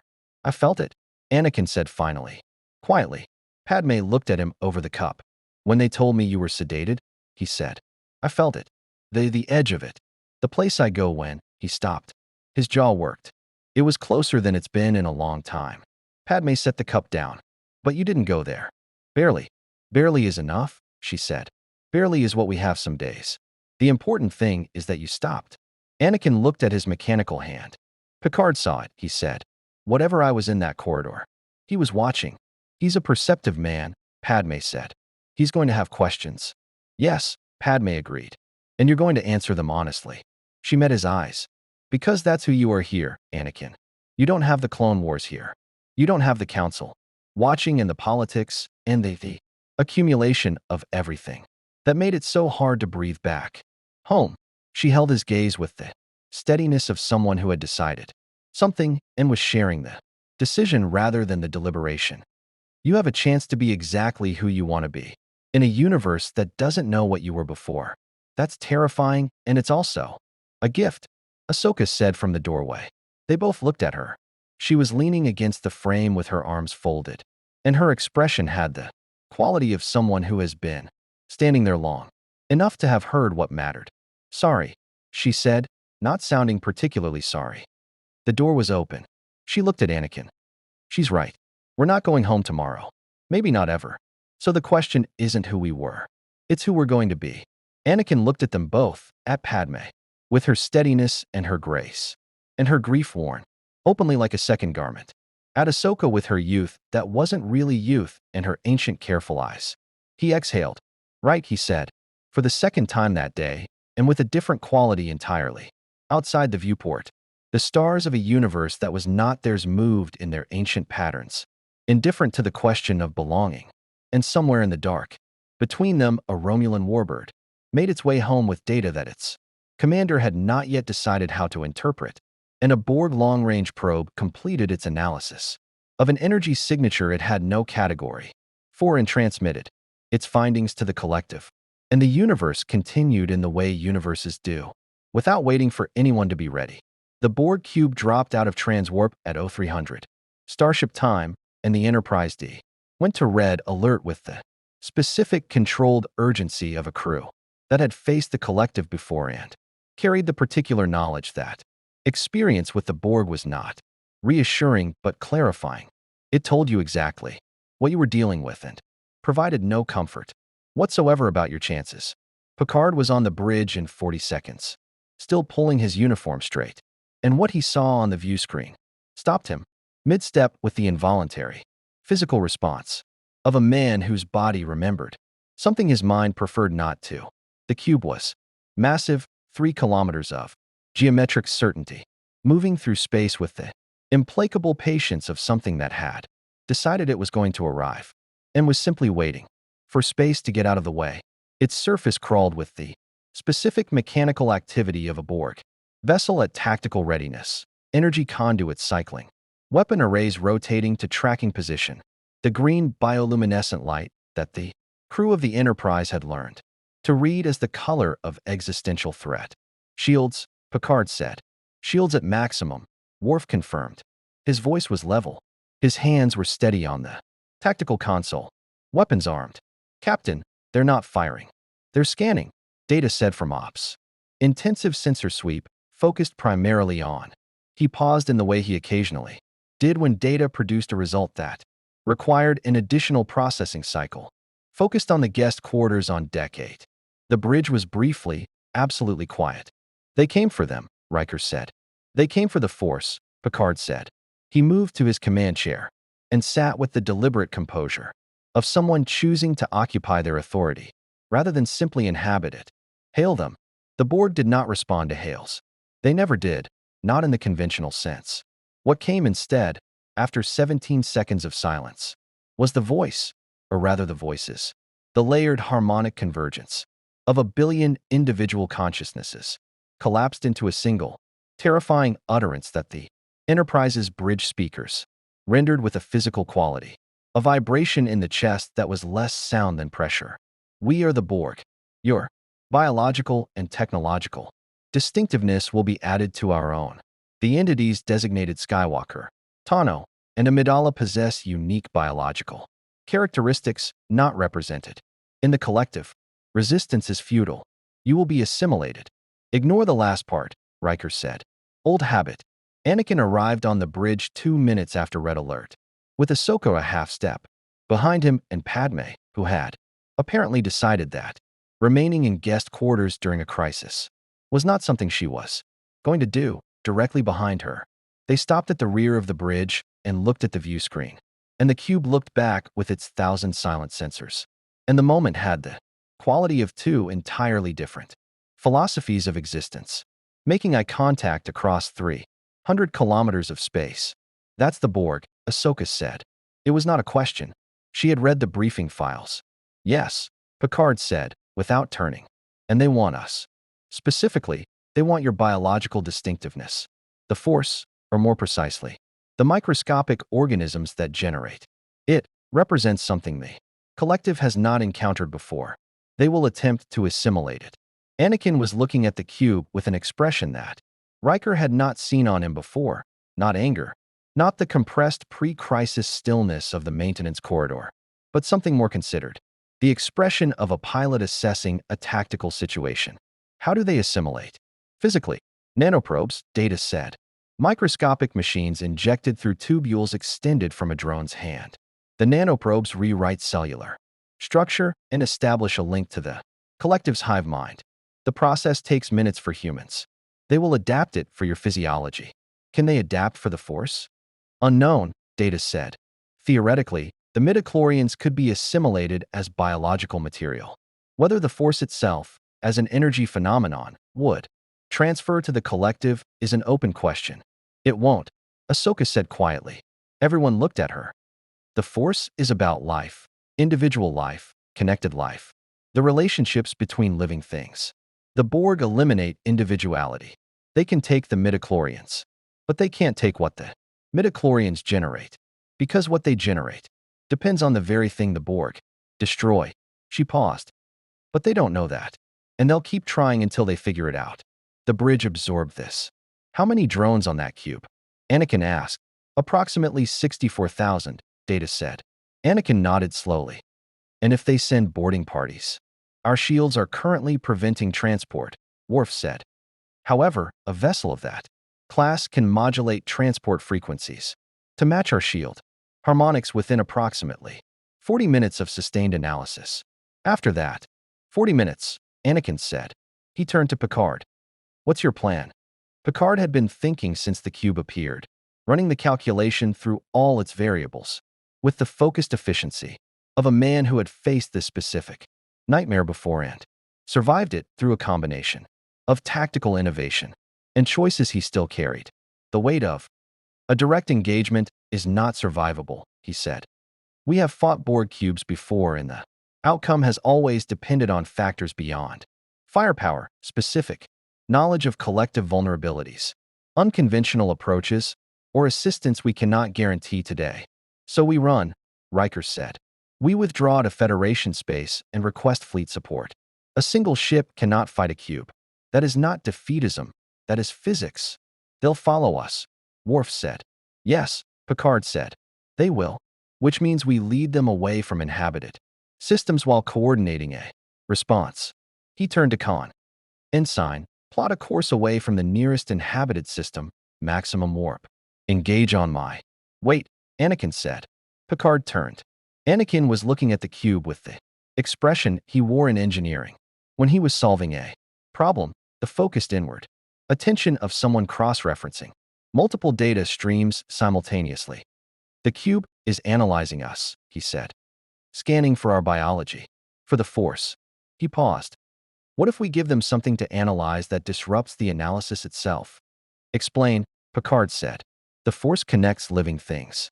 The Borg are, technically living, right? Biological components inside the technology. The drones retain organic components? Yes. Data confirmed. Approximately 60% biological matter. 40% technological implants. Then there's something to connect to, Anakin said. He looked at Ahsoka. She understood immediately. He could see it in the way her eyes changed. The specific quality of a mind that had been trained to think in the same channels as is making the same jump. You want to push into the cube, she said. Through the Force. Not to control them. Not to fight them that way. He turned back to the view screen. The collective is a hive mind. Billions of voices compressed into one. What happens if you introduce something the compression can't process? The bridge was silent. Individuality, Picard said slowly. Feeling, Anakin said. Real feeling. Not the suppressed echo that's left in a drone after assimilation. Actual human feeling. Amplified through the Force. Projected into a mind built to eliminate exactly that. He paused. It might not destroy them. It might not even hurt them. But it might give us a window. Data was already at his console. The theoretical basis is consistent with what we know of Borg neural architecture, he said. The collective's consensus mechanism depends on emotional suppression, individual experiences overwritten by collective protocol. A sufficiently powerful emotional signal introduced directly into that mechanism could produce what might be described as a processing cascade. Duration and severity are impossible to predict. Risks, Riker said. To Anakin and Ahsoka, significant, Data said. Projecting into a mind of that scale and complexity, particularly with reduced Force availability in this universe, would require an output that approaches the upper limit of what their physiology could sustain. The cognitive feedback from 64,000 minds attempting to process the intrusion simultaneously could, he paused. The word catastrophic appears in the relevant risk category. Of course it does, Ahsoka said drily. She looked at Anakin. You know this might not work. I know, he said. And if it doesn't work, we'll have a full Borg cube focused specifically on us while we're incapacitated. I know that too. She held his gaze. The Force between them, thin as it was, whisper quiet in this universe, carried something that didn't need words. The specific frequency of two people who had fought beside each other long enough to have run out of the need to explain certain things. Together, then, she said, they set up in the center of the bridge, because there was nowhere else that made sense. And because Picard had, after a moment of consideration, decided that if this was going to happen, it was going to happen where he could see it. Padmé stood beside Riker with her arms folded and her jaw set in the specific configuration that meant she was frightened and had decided that fear was not currently in operational priority. Worf remained at tactical. Data monitored everything he could think of to monitor, and several things he invented monitoring systems for on the spot. Anakin and Ahsoka sat cross-legged facing each other, eyes closed, lightsabers on the deck beside them. They were not touching. They didn't need to be. We're going to need everything, Anakin said quietly. Every connection we have. Every feeling. Don't filter it. I never filter, Ahsoka said. I know. I was telling myself. A beat. Anakin, she said. Whatever you find in there, whatever comes back at you, remember where you are. Remember who's in this room. He was quiet for a moment. I know, he said. And this time it was something different, not the flat certainty of the maintenance corridor, but something warmer and more effortful. The kind of knowing that required active maintenance. Then they reached for the Force together. In this universe, it came harder than it should have, like breathing through cloth, like trying to fill lungs with thinner air than they were built for. Ahsoka felt the effort in her bones immediately, the specific strain of drawing on something that existed here at a fraction of its native depth. Beside her through their training bond, she felt Anakin drawing deeper, pulling harder, reaching past the threshold of effort into the territory beyond it, where the Force stopped being something you used and started being something you were. The cube's sensor emissions shifted. On Data's console, the scanning pattern changed, no longer systematic, but reactive. Something aboard the cube had noticed what was happening. Anakin pushed. What entered the Borg Collective's neural network in that moment was not a weapon and not a message. It was a feeling. Raw, unmediated, enormous, the specific weight of grief and love and fury and hope that Anakin Skywalker had been carrying for as long as he had been himself. The compressed, emotional architecture of a person who had grown up a slave and become a legend and lost a universe and found, in the space between catastrophes, something that felt tentatively like the beginning of peace. It was human beyond anything the collective had ever processed. It was individual beyond anything their consensus mechanism had been designed to accommodate. It hit 64,000 minds simultaneously. The cube lurched. On the view screen, the geometric certainty of its surface disrupted, energy conduits misfiring, weapon arrays freezing mid-rotation, the green bioluminescent light flickering in patterns. That Data's console identified as consistent, with massive neural processing, failure across multiple collective nodes. The vessel's movement, which had been the implacable forward drift of something that had decided it was arriving, ceased entirely. It simply stopped, hanging in space like a thought that had been interrupted mid-formation. Ahsoka felt the feedback hit, 64,000 minds pushing back, not intentionally but reflexively, the way a body pushes back against a foreign substance. And the force of it was enormous and terrible, and she clenched every discipline she had against it and stayed present. Stayed herself, stayed in the room on the bridge with Worf at tactical and Padmé's hand suddenly on her shoulder and the thin-aired force of this strange universe doing everything it could, which was less than it would have been at home and more than enough. Anakin made a sound, low, involuntary, the sound of someone at the absolute edge of a physical limit, and then went silent, again with the absolute focus of someone who had decided that the limit was not the end. Now, Data said, his voice precisely calibrated to carry without breaking anything. If you're going to withdraw us, Captain, the window is approximately 90 seconds. Helm, Picard said immediately. Emergency warp. Course 180, maximum speed. Go. The Enterprise jumped to warp. Behind them, the cube drifted in the disruption for 4 minutes and 17 seconds, long enough for the Enterprise to cross 11 light years before its systems began the slow process of restabilization. When it re-established full collective consensus, 43 seconds of neural activity were missing from the collective's memory architecture. A gap, clean and absolute, like a word removed from a sentence. The Borg had never experienced a gap before. They would spend considerable time analyzing it. Anakin came back to himself on the bridge floor, which was where he had ended up at some point during the process without being aware of the transition. Beverly Crusher was beside him with a medical tricorder making sounds. He was too exhausted to interpret.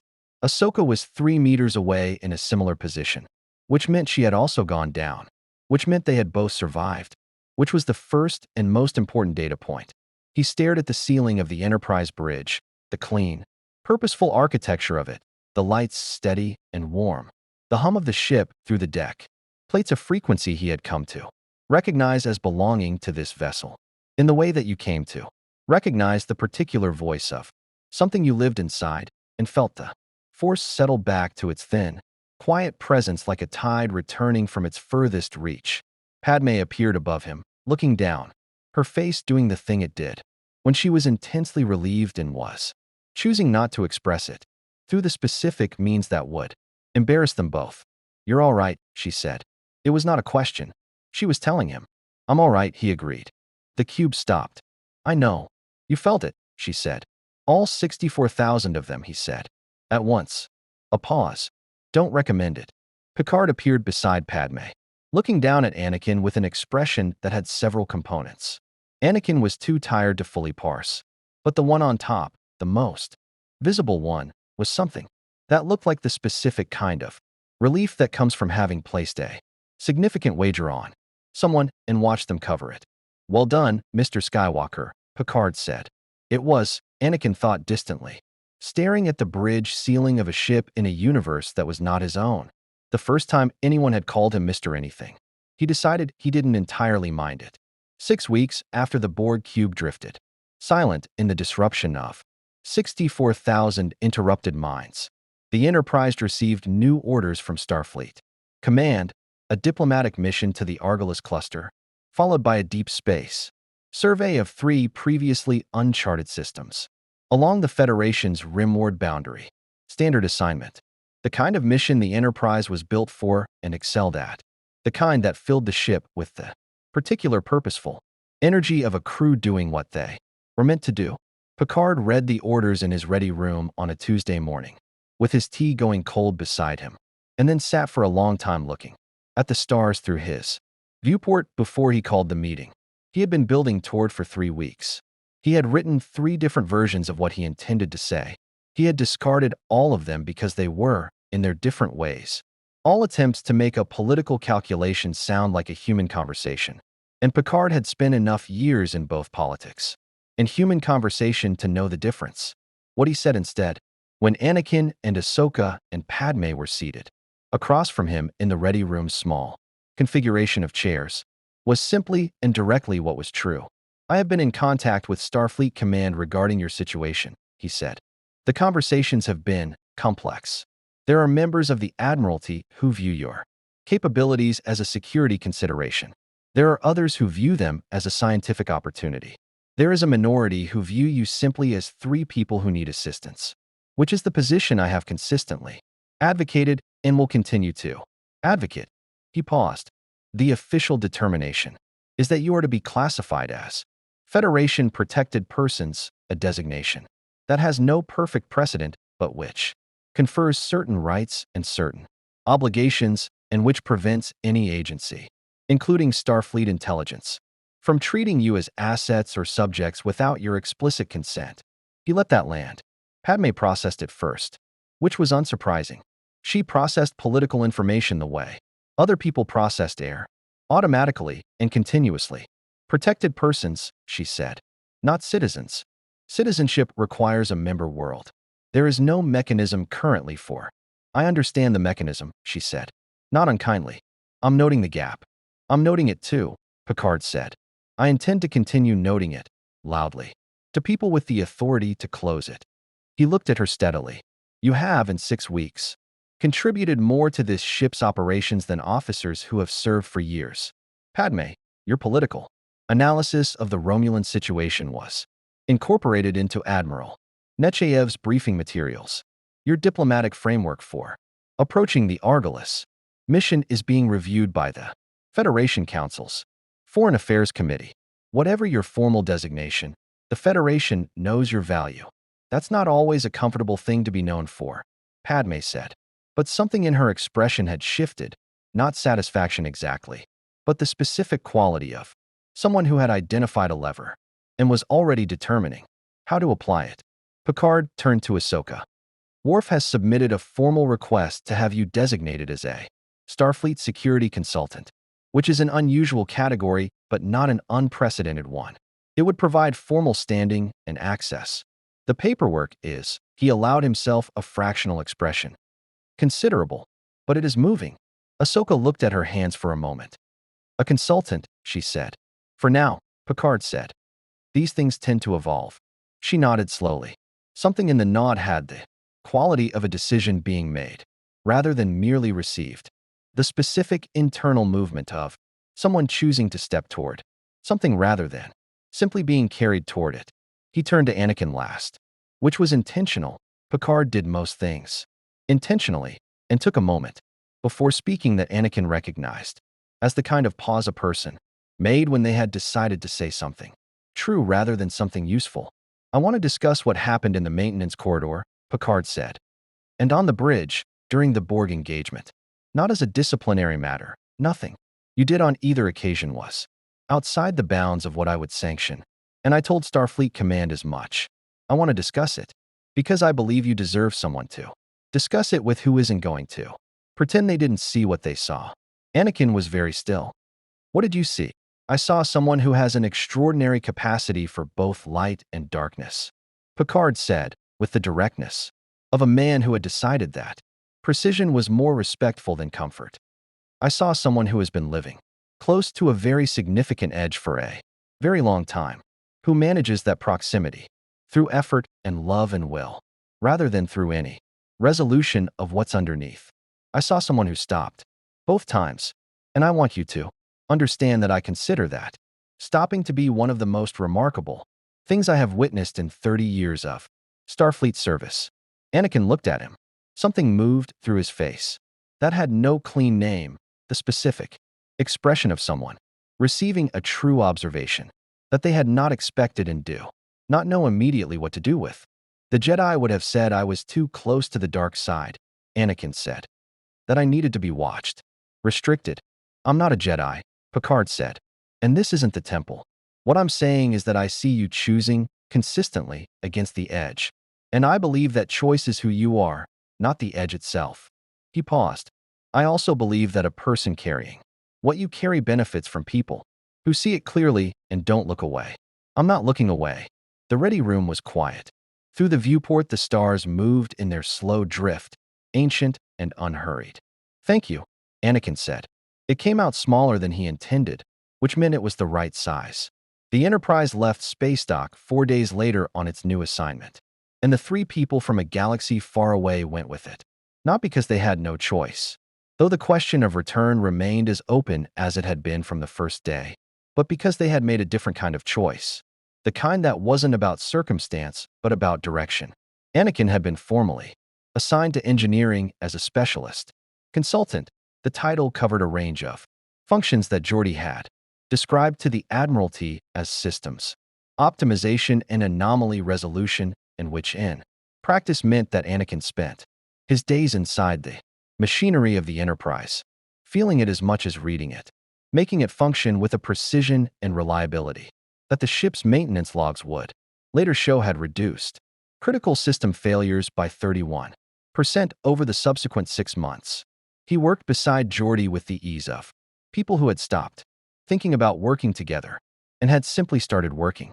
He argued about methodology and won sometimes and lost sometimes, and found in the specific texture of those arguments something he hadn't known he was missing: the uncomplicated pleasure of a disagreement between equals.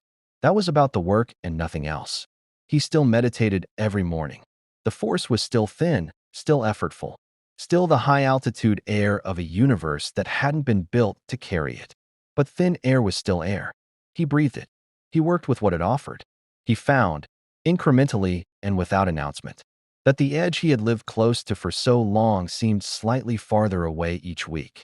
Not because the darkness had left him, but because the life around him had grown dense enough to provide distance. Geordi asking about the intermix ratio. Worf stopping by engineering to inform him, with characteristic indirectness, that Ahsoka had performed exceptionally in the morning's simulation. The small specific weight of a comm badge tap, and Padmé's voice asking if he was coming to dinner. The ordinary weight of an ordinary life. It turned out to be heavier than he had expected, and in entirely the right direction. Padmé threw herself into Federation politics with the focused energy of someone who had found, in an alien political landscape, something that felt more like home than she had anticipated. She attended every diplomatic briefing, submitted 3 formal position papers to the Federation Council through channels that Picard had quietly arranged, and began a sustained correspondence with several council members on the question of prime directive application in conflict zones that generated enough institutional controversy to be raised. In 2 separate council sessions, she was, by any honest assessment, operating as an unofficial Federation diplomat within 6 weeks of arriving. Nobody had formally designated her as such. Nobody had formally objected either, which in political terms was equivalent to endorsement. She missed Naboo every day. She missed the Senate with the complicated grief of someone who had loved a thing and watched it fail, not cleanly, not suddenly, but through the slow, accumulated weight of 10,000 small failures, each of which seemed manageable in isolation, and which together had built something she no longer recognized. She had carried that grief through the anomaly and across a dimensional boundary and was carrying it still. The way you carried the important things. Not because carrying them didn't hurt, but because setting them down would hurt differently and worse. She was building something new. She was not pretending the old thing hadn't existed. Both of these were true simultaneously, which was, she had come to understand the actual nature of most significant things. Ahsoka became something the Enterprise had no formal category for, in which the crew, with the practical creativity of people who encountered the uncategorizable regularly, simply accommodated. She assisted Worf with security assessments. She worked with Data on force mechanics, their conversations, producing a document that Data titled Preliminary Theoretical Framework for Extra-Universal Psionic Phenomena, in which Starfleet's Science Division classified at a level that meant approximately 40 people had access to it, and all 40 of them read it twice. She spent time in the Arboretum, in the holodeck, in the corridors of the ship at the specific hours, when the night watch had settled into its rhythms and the Enterprise was as close to quiet as a living vessel ever got. She had concluded, genuinely all right. Not in the way of someone who has resolved their situation and found peace at the end of it, but in the way of someone who has discovered that the situation does not require resolution to be livable. That all right is something you can be in the middle of things. In the gap between what was and what might be. In the thin-aired force of a universe that was still learning you existed. She had her bat'leth. She had her lightsabers. She had a morning sparring session and a running research project and a relationship with Data that was one of the stranger and more nourishing intellectual friendships she had encountered, which was saying something given that she had spent years in the company of Jedi Masters. She had, in the specific way of someone who had expected not to, found people she was willing to stay for. That was enough. Some days it was more than enough. On the 38th day after the Borg encounter, Picard received a transmission from Starfleet Science, a preliminary analysis of the residual anomaly data, suggesting that the dimensional boundary through which the three visitors had arrived was not permanently sealed. The subspace conditions that had produced the original rupture could, theoretically, be recreated, not easily, not without significant risk, and not without technology that Starfleet did not currently possess, but which the analysis suggested was within the boundary of the achievable. He read the report twice. Then he went to find Anakin. He found him in engineering, elbow deep in a Jeffries tube with Geordi standing below, holding a calibration tool and conducting a running argument about the most efficient approach to a plasma manifold reconfiguration. Picard waited until there was a natural pause in the argument, which took 4 minutes, and then said, "A word, Mr. Skywalker." Anakin extracted himself from the tube, read something in Picard's expression, and was quiet while Picard briefed him on the report. He listened with the complete attention of a man who has learned the value of hearing things completely before he decides what he thinks about them. When Picard finished, Anakin was quiet for a long moment. "Could we go back?" he asked. "Possibly," Picard said. "With time and resources. The science is preliminary, but it is not impossible." Anakin looked at the warp core, the blue pulse of matter and antimatter held in careful balance, energy controlled and directed through the discipline of the containment field. He looked at it for a long time. "I need to talk to Padmé," he said. "And Ahsoka." "Of course," Picard said. But he paused. "Captain, whatever we decide, we're not deciding today." Picard held his gaze. "No," he agreed. "There's no urgency. The science will take time regardless." "You have time." Anakin nodded. Something in his shoulders released by a fraction the specific adjustment of a person who has been carrying the question of home as an unresolved emergency and has just been told by someone credible that it is instead a question with the luxury of deliberation. "Thank you," he said. Picard nodded and turned to leave, and had reached the engineering bay door when Anakin said, without turning from the warp core, "Picard." He stopped. "You said you weren't looking away," Anakin said. "From what you saw?" "I meant it." A pause. The warp core pulsed its steady blue rhythm between them. "Good," Anakin said. "Don't." That evening, the three of them gathered in Anakin and Padmé's quarters with the lights turned low and the viewport full of stars. new stars. Unnamed stars, stars that belonged to a universe that hadn't known them 6 weeks ago and was making room for them now in the specific, unhurried way of things that are large enough to accommodate the unexpected without reorganizing around it. Anakin told them about the report. He told them simply and completely, without framing it in any particular direction, because they deserved the information without the editorializing. Then he was quiet and let them have it. Padmé sat with it for a long time. She looked at the stars. She looked at her hands. She looked at Anakin with the expression that was her thinking face and her loving face, simultaneously, which had always been true, but which he had only recently begun to notice were the same face. "We don't have to decide today," she said. "No, but we will decide," she said. "When it's time." "When it's time," he agreed. Ahsoka had her knees drawn up and her chin resting on them, and was looking at the stars with the expression Anakin recognized as her deepest mode of attention, the one she wore when she was not thinking about the stars but through them, using them as a surface for something internal. "I want to go home," she said quietly. "Part of me will always want to go home." "That's true." She paused. "And part of me is already here." Neither of them said anything, because nothing needed to be said, because that was the truest possible articulation of where all three of them were, suspended between the life they had lost and the life they were building, carrying both with the discipline and the love and the imperfect daily effort of people who had decided that carrying things was better than setting them down. The Enterprise moved through the stars at warp 6, on its way to the Argolis cluster and whatever came after, and in its guest quarters turned slowly into something more than guest quarters.